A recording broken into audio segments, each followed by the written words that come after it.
കൊൽക്കത്തയിലെ ഡംഡം പ്രദേശത്ത് 14 വയസ്സുകാരി കൂട്ടബലാത്സംഗത്തിനിരയായി. പെൺകുട്ടി ട്യൂഷൻ ക്ലാസ്സിന് പോകും വഴിയാണ് സംഭവം. 3 പേരെ പോലീസ് അറസ്റ്റ് ചെയ്തു. 3 പ്രതികളും പെൺകുട്ടിയെ ബലമായി ഒരു ഈറിക്ഷയിൽ കയറ്റി മോട്ടിലാൽ കോളനിയിലെ ഒരു വീട്ടിലേക്ക് കൊണ്ടുപോയി പീഡിപ്പിക്കുകയായിരുന്നു. ബലാത്സംഗത്തിന് ശേഷം പെൺകുട്ടി രക്ഷപ്പെട്ട് രാത്രി വീട്ടിലെത്തി. മാതാപിതാക്കളാണ് വിവരം പോലീസിനെ അറിയിച്ചത്. വിവരങ്ങളുമായി നന്ദഗോപൻ ചേരുകയാണ്. നന്ദൻ, ബംഗാളിൽ ഇത്തരം സംഭവങ്ങൾ, ഇത്തരം ക്രൂരതകൾ ആവർത്തിക്കുകയാണ്. പക്ഷേ മമതാ സർക്കാർ ഒന്നും ചെയ്യുന്നില്ല. പോലീസ് കയ്യും കെട്ടി നോക്കി നിൽക്കുകയാണ്. അത്തരത്തിലുള്ള വിമർശനങ്ങൾ തന്നെയാണ് ശക്തമാകുന്നത്. അപ്പം പെൺകുട്ടിയുടെ ആരോഗ്യനില സംബന്ധിച്ച് ഏറ്റവും ഒടുവിൽ നമുക്ക് ലഭ്യമാകുന്ന മറ്റു വിവരങ്ങൾ കൂടി.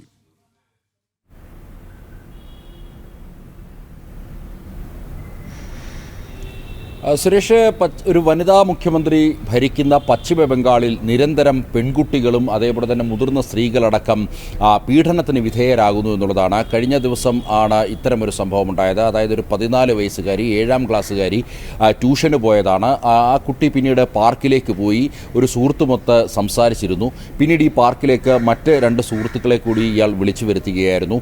അങ്ങനെ ഈ പെൺകുട്ടിയുമായി ഒരു ഈറിക്ഷയിൽ അവിടെ ഒരു കോളനിയിലേക്ക്, മോട്ടിലാൽ നഗർ എന്ന് പറയുന്ന ഒരു സ്ഥലത്തെ ഒരു കോളനിയിലേക്ക് ഇവർ പോകുന്നു. അവിടെ ഒരു വീട്ടിൽ വെച്ചാണ് ഈ 3 പേർ ചേർന്ന് ഈ പെൺകുട്ടിയെ, ഈ 7ാം ക്ലാസ്സുകാരിയെ ക്രൂരമായി പീഡനത്തിന് വിധേയമാക്കുന്നത്.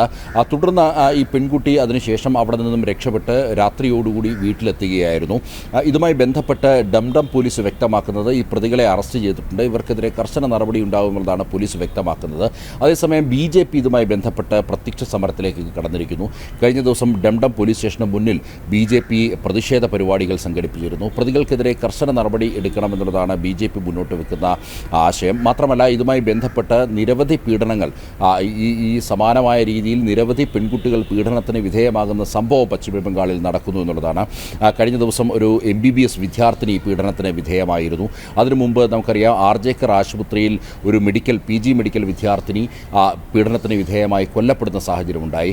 ഇങ്ങനെ നിരന്തരം പീഡനത്തിൻ്റെ വാർത്തകൾ അല്ലെങ്കിൽ പീഡന കഥകളാണ് പശ്ചിമ ബംഗാളിൽ നിന്നും പുറത്തു വരുന്നത്. സ്ത്രീകൾ ഒരു തരത്തിലും പശ്ചിമ ബംഗാളിൽ സുരക്ഷിതരല്ല എന്ന് പശ്ചിമ ബംഗാൾ ഗവർണർ CV ആനന്ദബോസിന് പോലും തുറന്നു പറയേണ്ട ഒരു സാഹചര്യമുണ്ടായി. മാത്രമല്ല, CV ആനന്ദബോസ് ഇതുമായി ബന്ധപ്പെട്ട് നേരത്തെ ഈ പീഡനത്തിന് വിധേയമായിട്ടുള്ള വിക്ടിമിനെയൊക്കെ തന്നെ അവരുടെ ബന്ധുക്കളെയൊക്കെ നേരിട്ട് കാണുന്ന ഒരു സാഹചര്യമുണ്ടായി. തുടർന്നാണ് അദ്ദേഹം ഇത്തരമൊരു പ്രസ്താവന, അതായത് പശ്ചിമ ബംഗാളിൽ സ്ത്രീകൾ ഒരു തരത്തിലും സുരക്ഷിതരല്ല എന്നൊരു ഗവർണർക്ക് പോലും തുറന്നു പറയേണ്ട ഒരു സാഹചര്യമുണ്ടായിരുന്നു. ഏതായാലും ഇതുമായി ബന്ധപ്പെട്ട് ഇപ്പോൾ ഈ ഒരു കേസുമായി ബന്ധപ്പെട്ട് 3 പ്രതികളെയും പോലീസ് അറസ്റ്റ് ചെയ്തിട്ടുണ്ട്. ഇവർക്കെതിരെ കർശന നടപടി എടുക്കുമെന്നുള്ളതാണ് പോലീസ് വ്യക്തമാക്കുന്നത്. സുരേഷ്, ഡൽഹിയിൽ നിന്നും നന്ദഗോപനാണ് വിശദാംശങ്ങൾ നൽകിയത്.